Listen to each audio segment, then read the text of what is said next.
Olá!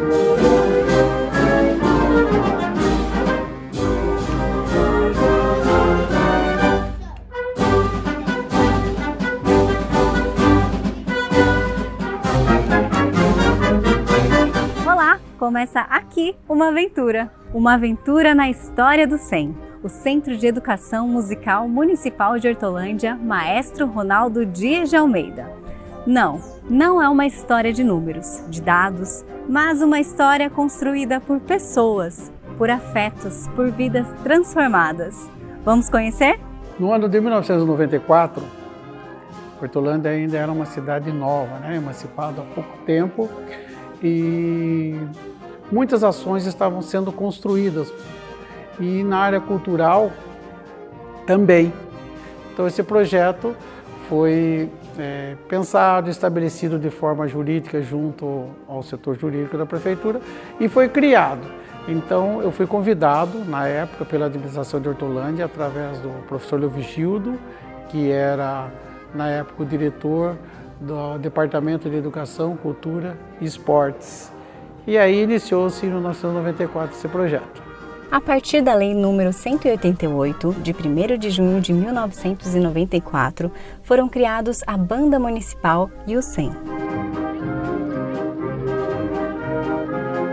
Eu tenho 33 e a banda está fazendo 30. E o Márcio falou dessa oportunidade, está começando um trabalho aqui na cidade de Hortolândia, que ele ia selecionar alguns músicos, se eu queria participar, eu falei que queria, fui aprovado.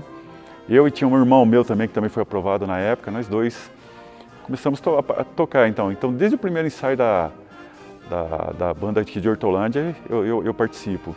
Existiam inúmeras dificuldades locais para ensaios, a estrutura que estava de uma modo geral, toda a prefeitura, sendo construída, toda a sua estrutura. Então nós tivemos várias dificuldades de locais para os ensaios principalmente, tivemos em vários espaços. Isso era tudo muito difícil, não tinha nada, faltava instrumento, não tinha instrumento de percussão, tinha que ficar emprestando. Daí o Márcio meio que falava para os bateristas, trazia bateria. Nesse tempo a banda era ali no Remanso Campineiro, ensaiava num centro de lutas.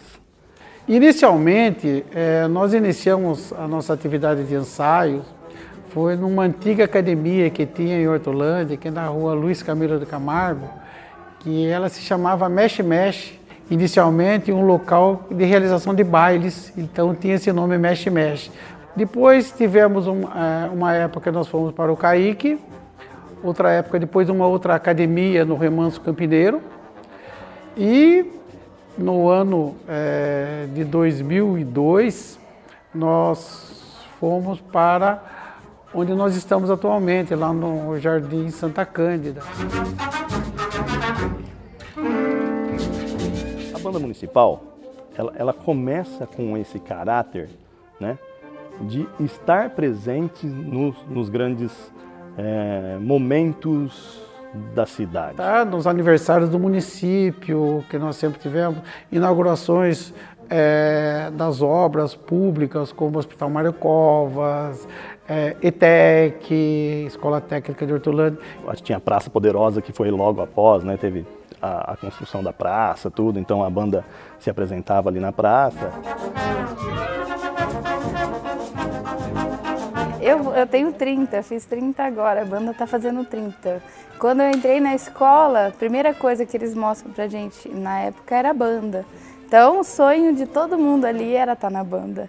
Eu acho que a banda municipal traz um legado musical para a cidade de Hortolândia, de música instrumental de qualidade, e também desperta no jovem hortolandense essa curiosidade, esse desejo pela música. Eu acho que a música permeia a nossa cidade. A Banda Municipal e o SEM foram criados na mesma lei, mas de 1994 a 2002, apenas a Banda Municipal realizou atividades na cidade, apresentando-se em eventos públicos dentro e fora de Hortolândia.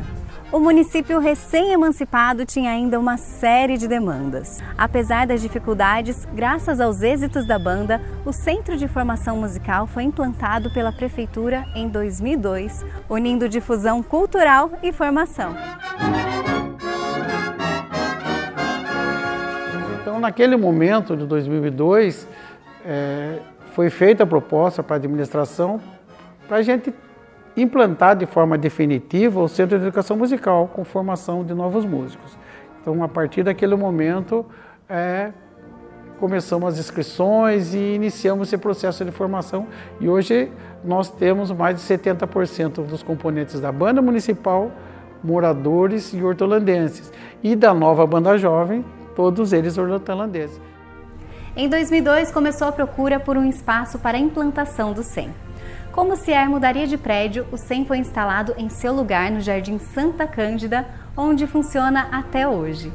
Na ocasião, foi elaborado um projeto para adaptações de salas para ensaios, aulas teóricas e administrativo, além da construção de um palco externo com cobertura de lona para ensaios da banda, audições e outras atividades. Aliás, essa lona fez história bem aqui e marca o início do SEM. Eu lembro muito da tenda, eu acho que é uma memória muito afetiva e boa que eu tenho, assim, era muito calor, mas era o melhor lugar do mundo, assim, lembro muito que a gente, entre o ensaio dos grupos e o ensaio da banda, a gente comia pastel. Sim. E o pastel do Walter, só quem viveu foi feliz, o resto não viveu direito. Não. A escola não tinha espaço para ensaiar a banda, né, foi feito um palco e colocado uma lona de circo ali, daí devido às fortes chuvas e tal, tinha vários buracos na lona e mesmo com chuva a gente ia ensaiar, a gente afastava um pouquinho a estante para ficar gotejando ali.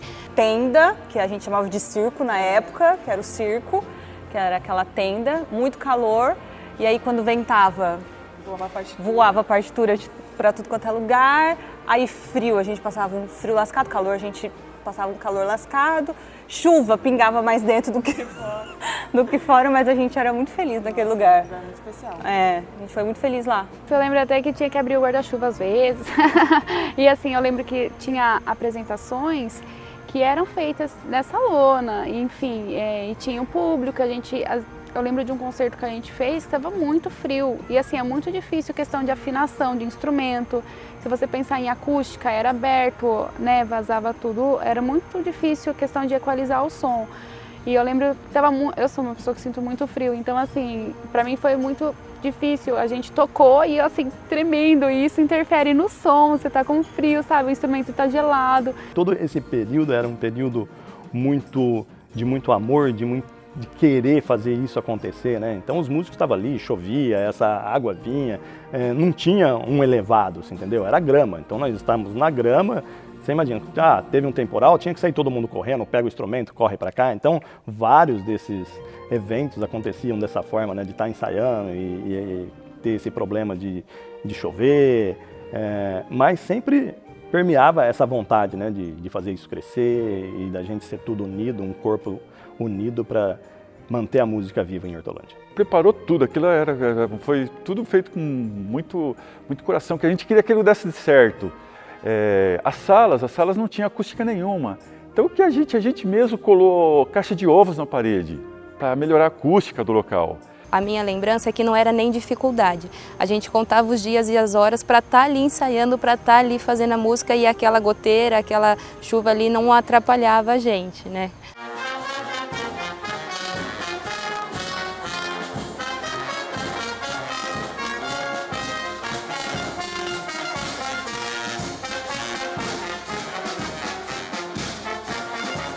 Para mim era assim o melhor lugar do mundo, então eu estudava e eu queria sair da escola. Eu lembro que às vezes eu ligava para minha mãe e falava: mãe, tô com dor de barriga, era uma grande mentira, eu só queria ir para a escola de música, sabe? E aí a gente tinha as árvores na época, hoje em dia eu acho que nem tem mais o mesmo formato, mas a gente estudava flauta debaixo da árvore, então era assim, era um lugar muito especial, assim. E era isso, a percepção de mundo era diferente, então era o melhor lugar que a gente tinha para o nosso tempo, para a nossa idade. Como às vezes era difícil encontrar um dia para todo mundo ensaiar, a gente ensaiava até no domingo. Ficou bem conhecido o domingo como o dia do almoço, né? Que a gente ensaiava quase até o horário do almoço. Teve uma época que a gente chegou a ensaiar de domingo de manhã. E eu toda feliz acordando de domingo de manhã para poder ensaiar. Queria ver os pais que tinham que levar os filhos acordando todo domingo, né? Para criança é tudo diversão, então assim, era algo muito bom, porque a gente ia e a gente via os nossos amigos. Acho que isso é o mais importante que a escola de música proporcionou, não só o bem-estar enquanto música, mas enquanto as relações afetivas que a gente fez. Não, ali era o nosso ciclo de amizades, né? Então, por exemplo, a gente passava a semana toda lá e de sábado a gente se encontrava com a galera ou para jogar vôlei, ou para jogar Uno, com a Maiara, com a Larissa, com o Marco Aurélio, enfim, com essa galera que alguns ainda estão lá até hoje. A gente formou ciclos de amizades. Eu sou madrinha de casamento, por exemplo, do Juninho e da Priscila, que estão lá até hoje. Eu era criança ainda e eu, a Maiara e a Larissa, a gente era assim, um trio inseparável. Assim. Era do mesmo naipe da flauta, então a gente dormia na casa delas, a gente ia para a igreja junto, a gente frequentava a mesma igreja. Tinha as apresentações quando a gente ia para outro município, que a gente tocava, nossa, era uma loucura. As excursões, era muito gostoso. A gente ia no ônibus, tipo, viagem para adolescente, né, para criança, é outro mundo, né? Os adultos que ficam lá sofrendo, né, eles que lutem. E assim, de longa e pequena distância, né, as escolas que a gente tocava muito. Então assim, o busão era uma bagunça muito boa. O maestro pirava com a gente. Às vezes ele nem ia no busão. Ia de carro próprio. Era uma bagunça boa, era uma bagunça boa. Então a convivência social era muito legal. Aí a gente passava o dia inteiro lá tocando, a gente tocava embaixo do pé de manga, tocava lá embaixo da lona do circo. No estacionamento também tem uma parte de árvores, né? A gente tocava lá. A gente ia embora todo mundo junto, todo mundo fazendo companhia, né? Depois entramos na banda também. Aí ia todo mundo embora junto de ônibus, quase 10 horas da noite, né? Um monte de adolescente, tudo no meio da rua, indo embora. Mas eu me tornei muito amiga da galera do Guido, por exemplo. Lá no Guido tinha a Lívia, que hoje ainda está na escola, Juninho, a Priscila. Eu lembro que, por exemplo, quando tinha excursão da galera da escola deles, eu ia. Eles chegavam na escola de música e falavam, vai ter excursão pro Hopi Hari. Pode pôr meu nome, porque eu vou. Então ali, de fato, aquele lugar ele levava a gente para outras relações, para outros lugares também. Muitos, inúmeros. Acho que o clássico é o Juninho e a Priscila. O Juninho e a Priscila, que estão juntos até hoje. Tem a anos. Lívia e o Jé, que também se formaram lá. Alguns a gente não pode... perduraram, mas se formaram muitos. Se formaram alguns lá. O Rodrigo é a Keila. A Keila também estava a lá Keila na fez escola. aula também.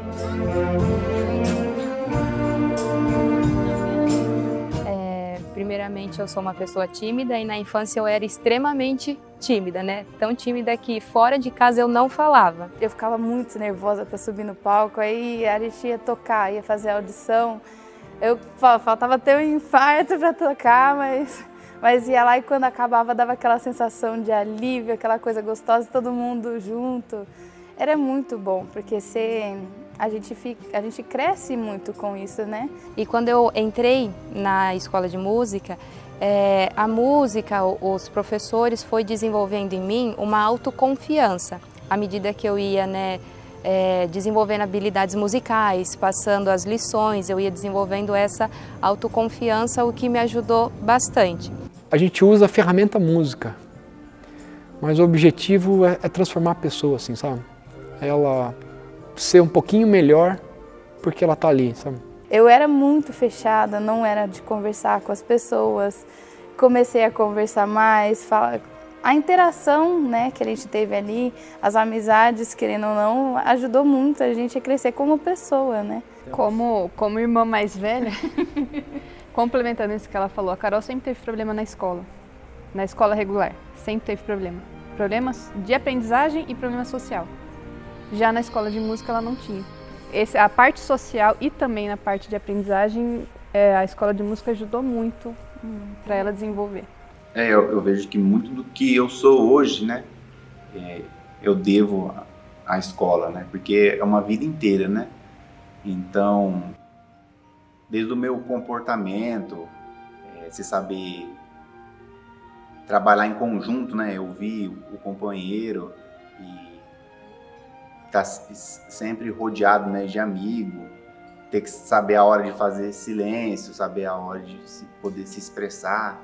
Não diria essencial, mas ajuda muito na criação e no desenvolvimento de de todo adolescente que passa por lá, né? É muito legal a música que ela dá responsabilidades para as pessoas.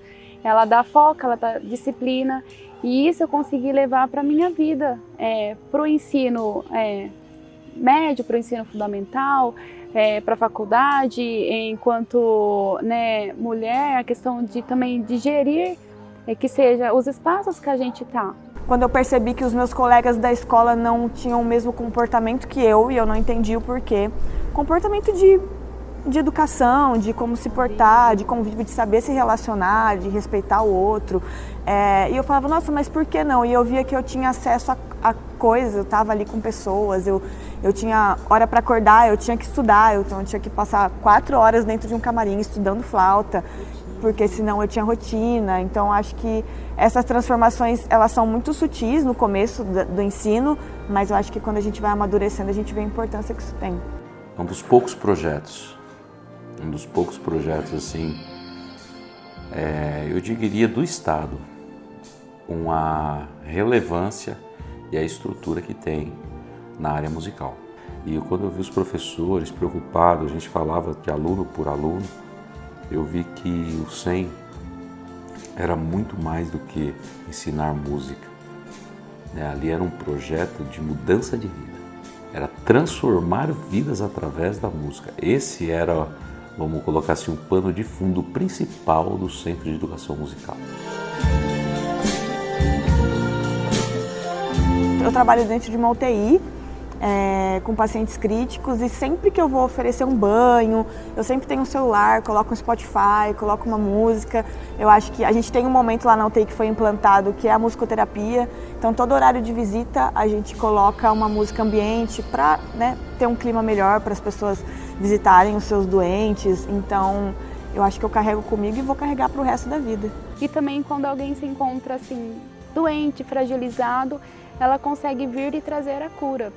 Muitos alunos, até mesmo eu, em momentos difíceis da vida, foi assim, a música quem me acolheu, quem me deu esse suporte, esse bem-estar de você, só por fazer a música, não precisa ser profissional, você está naquele momento tocando, parece que realmente lava a alma. Quem canta seus males espantas, quem faz música, eu acho que tem de pouquinho em pouquinho essa alma lavada. Eu acho que isso é o principal da música.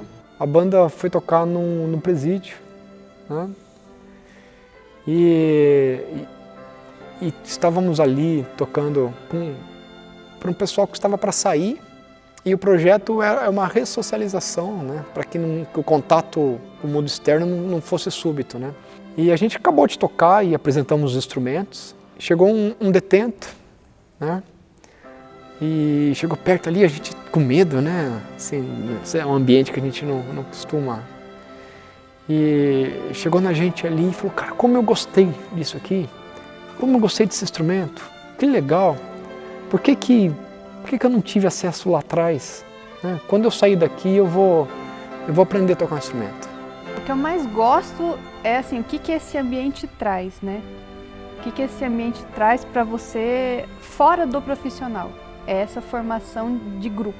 E esse grupo, colocando você ali na música, ou seja, que você não se forme um professor, mas você estar ali te impede também de fazer outras coisas, ir para outros caminhos. Talvez pareça tão pequeno, né? Uma escola de música, né? Perto de uma sociedade tão... Mas a gente não tem ideia a longo prazo o que isso pode transformar, né? Às vezes esse detento talvez não estaria ali, né? Se tivesse mais escola de música. Muita gente saiu dali, então muita gente foi para o Conservatório de Tatuí, eu e a Daliane a gente é a prova disso, mas tem gente que foi para a Unicamp, tem gente que foi para fora do país, então ali de fato é um celeiro. Daí eu prestei a música na Unicamp e letras na USP, né, a teimosa, né, daí eu cheguei a passar em letras na USP, mas eu não assumi e logo depois no outro dia fui convocada para fazer música na Unicamp. Depois da escola de música, eu fiz vestibular, fui fazer faculdade na Unicamp. Aí lá abriu também o horizonte, além de tocar na banda, para a paixão que eu tenho, que é a parte da educação, que é dar aulas. é onde eu me descobri profissionalmente. Eu comecei estudando lá, né, desde da primeira turma de 2002. Logo depois eu fui para o Conservatório de Tatuí. Eu sou formado lá também em percussão sinfônica e depois que eu me formei lá, posteriormente eu fiz uma faculdade à distância, em licenciatura em música e pós-graduação na área também. Comecei com 14 ali. Dali eu suguei o máximo que eu consegui com o professor Leandro, né? Aí ele me indicou o professor dele, né? Aí eu fui como aluno especial lá para a Unicamp, fiz aula lá um tempo com o professor dele e de lá eu consegui uma bolsa para estudar em São Paulo no conservatório, a Escola Municipal de Música. Para mim, um papel muito importante porque ela me permitiu desenvolver habilidades musicais avançadas para alcançar isso. Alcançar o ingresso no Conservatório de Tatuí e posteriormente na universidade, né?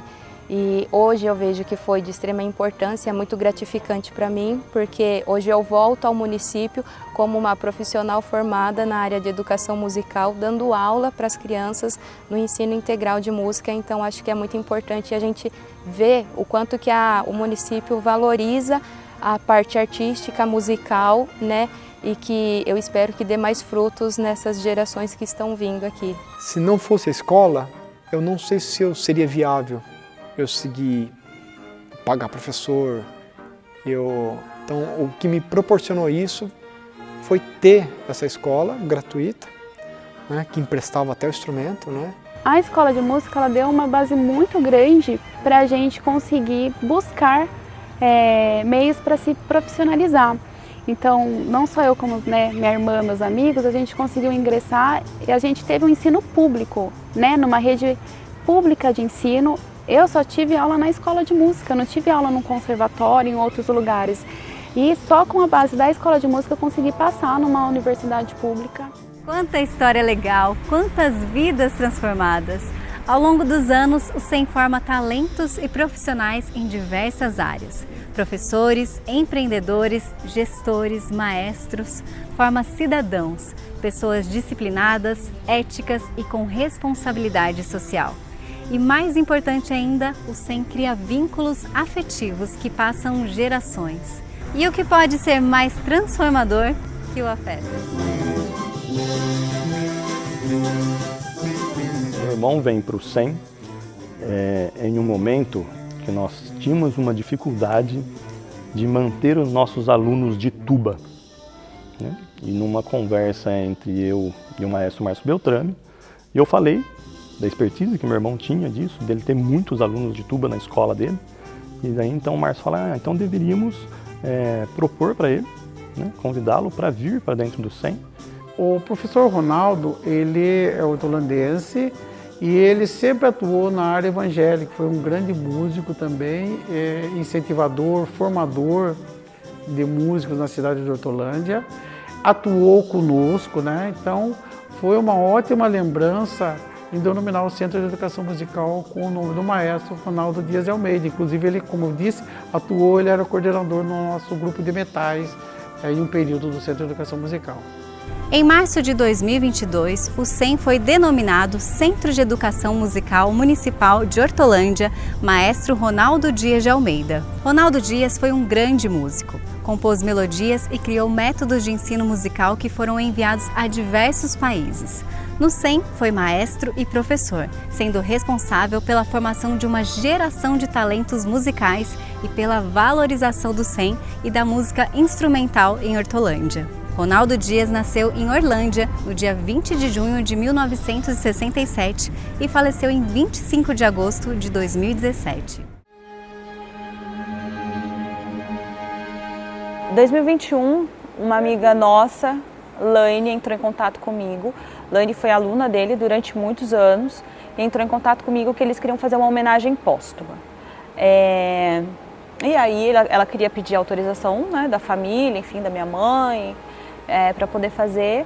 E ali a gente já sentiu assim que de fato o legado dele não tinha morrido. E aí depois veio realmente essa proposta do Centro de Educação virar maestro Ronaldo Dias. E aí em 2022 se concretizou. Emoção, meu filho, a gente chorava igual Acho que a gente nunca chorou tanto na vida, mas é muito surreal, assim. É como se fosse materializar uma coisa poderosa, uma coisa especial mesmo, que foi a vida dele. A gente acredita muito em Deus e acho que Deus usou a vida dele para se revelar para muitas pessoas, assim, através de como ele ensinava, de como ele era humilde, bondoso, sabe? Conversava com as pessoas de uma maneira muito simples e muito doce. Ele era um professor, um homem muito doce. E é muito legal materializar disso porque, querendo ou não, ele morreu, ele se foi e a gente também vai. E aí tem o Benício que está crescendo, ele vai poder olhar para isso e falar, olha, é o nome do meu avô. No dia da homenagem eu fiz um depoimento lá e é o que eu desejo do fundo do meu coração, que aquele lugar toque vidas, mude, transforme, como a vida do meu pai fez. Então, para mim, é essa sensação que eu carrego. E sou muito grata, assim, por ter esse lugar com o nome dele, é muito especial pra gente. Mas ter o nome dele lá, é igual a Dali falou, assim, é uma pontinha de esperança que do mesmo jeito que ele transformou vidas enquanto ele esteve aqui, aquele lugar ainda vai transformar muita gente, muitas vidas. Que essa escola seja uma escola viva, construída e movida por pessoas, como foi a história do meu pai. Que possa ser escola para quem quer aprender a música, mas que possa ser casa para abrigar tristezas, frustrações, histórias, para ajudar e acolher pessoas como família. Que os professores que aqui lecionarem exportem-se para dentro dos seus alunos. E que se um dia esse prédio desmoronar e se a gente não estiver mais aqui, que o legado dessa escola seja vivo, como é vivo o legado do meu pai.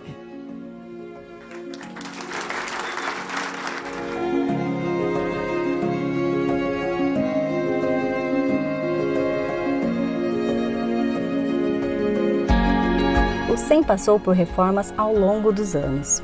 As principais foram a criação da Sala Maestro Eleazar de Carvalho, inaugurada em 6 de maio de 2010.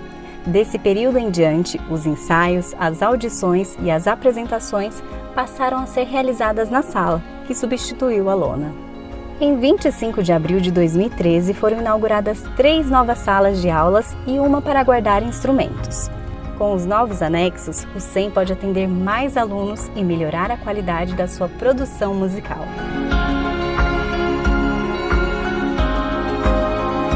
Com essa reforma, assim, eu vi o projeto, eu tive a oportunidade de ver o projeto, eu estou acompanhando a reforma e vai ficar muito lindo. Assim, é uma estrutura surreal. O auditório vai ser todo reformado, todas as salas têm ar-condicionado, com revestimento acústico.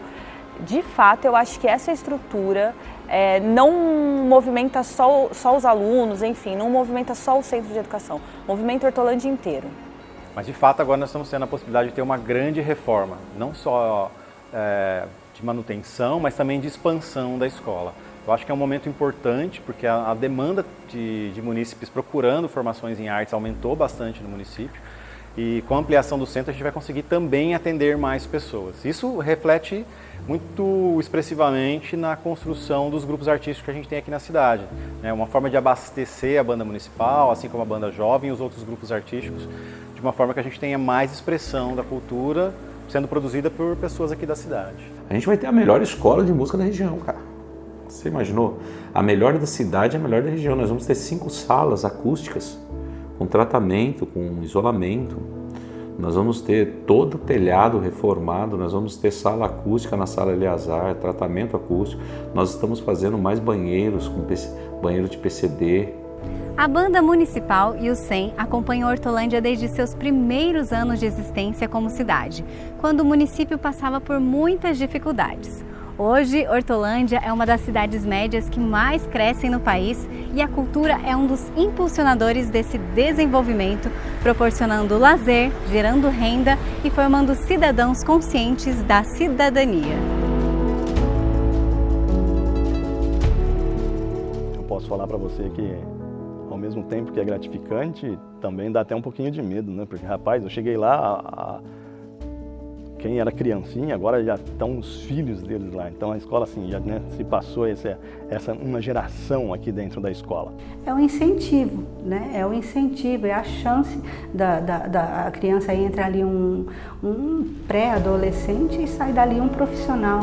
Eu acho que a gente pode quantificar isso na quantidade de pessoas que são atingidas, né? Os alunos do projeto, do início do projeto, hoje assumem essa função de educadores e que traz uma perspectiva também para os alunos que estão hoje, né? No futuro, os nossos alunos atuais, os jovens, as crianças que estão estudando, podem também ocupar esse espaço.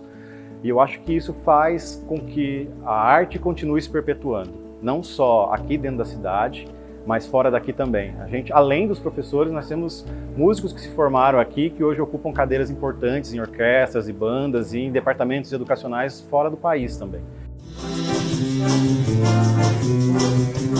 Algumas décadas atrás já existia a Banda Jovem. Ela foi responsável pela construção da atual banda municipal e no hiato de mais ou menos 10 anos a escola não teve um grupo de representatividade interna. E a partir da fundação da banda no ano passado, foi que a escola de novo começou a ter um grupo de alunos reunidos para fazer repertório variado, né? Por isso que ela se chama a nova Banda Jovem, né? É um novo momento da escola tendo um grupo de representatividade artística no município. É muito parecido com o que a gente viveu, eu acho, de fato, assim, com jovens, com alunos começando a sua carreira, começando ali o processo educacional. E com uma perspectiva de grandes voos, assim. Sem dúvidas é uma experiência muito incrível, porque crescer estudando e hoje poder tocar e tudo aquilo que eu estudei, colocar em prática com um grupo maravilhoso que também estudou bastante, é uma experiência incrível e inigualável. Crescendo nessa parte da música e fazendo shows por aí e quem sabe fazer shows fora de São Paulo. Então hoje a gente proporcionar um teatro desse para os alunos tocarem, a gente trazer um artista de renome nacional como Vitor Clay, como Roberta Campos, como Guilherme Arantes, enfim, tantos artistas que a Secretaria tem trazido para tocar com esses alunos, com a própria banda municipal, é muito legal. Foi muito legal, foi uma surpresa, porque eu não esperava que um dia eu iria tocar com alguma artista conhecida. Foi incrível, eu tava tão feliz, só de estar lá com ela e com todos os músicos tocando, foi uma experiência, assim, pra mim foi inédita, né, porque era uma pessoa importante e a gente se preparou, ficou numa ansiedade gigante até chegar o dia, e quando chegou a gente deu, assim, foi a melhor versão que a gente tocou. Tocar com a Roberta foi um sonho realizado. Eu sou muito fã de MPB e a Roberta, encaixa dentro desse grupo de MPB e ela é uma cantora espetacular, internacional, e tocar com ela também foi uma experiência incrível para o meu currículo e para a minha experiência pessoal, porque foi uma realização de sonho. O SEM atualmente é composto pela Banda Municipal, a nova Banda Jovem e os grupos de câmara Turum Tum Tum, Da Campana Pra Fora, Vibra Sax, Madeira Brasil e Sopro de Prata, todos de difusão cultural. E tem as bandas Fundamental, Elementar e Experimental, voltadas para a formação pedagógica para preparar os alunos para a nova Banda Jovem. A habilidade, a base dela é conhecimento, é você saber como é que faz, é você botar em prática, né? O que a própria Banda Jovem é um lugar onde se pode colocar em prática e repetir.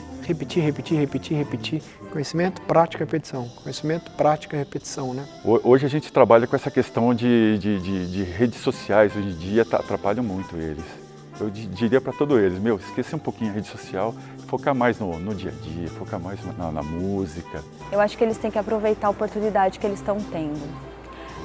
A gente aproveitou, a gente agarrou com unhas e dentes quando a gente foi na Banda Jovem, assim. A gente tinha atraso de 2 horas do ônibus para levar a gente tocar e mesmo assim a gente aproveitava, a gente curtia. Quando a gente sentava ali para tocar, para fazer aquele concerto acontecer, a gente de fato aproveitava aquilo. Então eu acho que eles têm que aproveitar mesmo, curtir esse momento que eles estão vivendo. Porque passa, eles vão virar adultos, né? Então eles têm que aproveitar essa fase, que é muito gostosa. É muito longe. Cara, dá seus pulos, se esforça, mas tenta ir, né? Eu não consigo, não tenho tempo para estudar. tenta arrumar um tempinho, né? Nem que seja 5 minutinhos por dia ali para você dar uma praticadinha, mas vale muito a pena. E que eles tenham a sensibilidade, procurar passar a sensibilidade, para eles estudarem cada vez mais, que um dia eles vão estar na banda municipal ou em outros órgãos profissionais do Brasil, do exterior, enfim, de todo o cenário musical. Que hoje a Hortolândia, ela já tem um reconhecimento a nível nacional do trabalho que é realizado. Então nós procuramos passar para esses jovens alunos toda essa história e mostrar que é possível vencer através de um sonho musical. Eu espero que a escola seja bem mais conhecida do que é hoje, porque eu quero que muitas pessoas aprendam de onde vem a cultura e a música e a importância dela. Quero que a escola seja mais valorizada. O SEM se destaca como uma escola de música que supera obstáculos há 22 anos e forma gerações de músicos e cidadãos apaixonados pela arte e pela cultura. Apaixonados, acima de tudo, pela música. Sem a entrega dos professores, servidores públicos e alunos, sem essa paixão, o SEM não teria sobrevivido às pedras que surgiram pelo caminho. O acúmulo de serviços prestados a comunidades pelo SEM e pela banda será a referência através da qual esses guerreiros abnegados irão construir a escola de música do futuro, cada vez mais forte para continuar fazendo história e transformando vidas. Parabéns, SEM!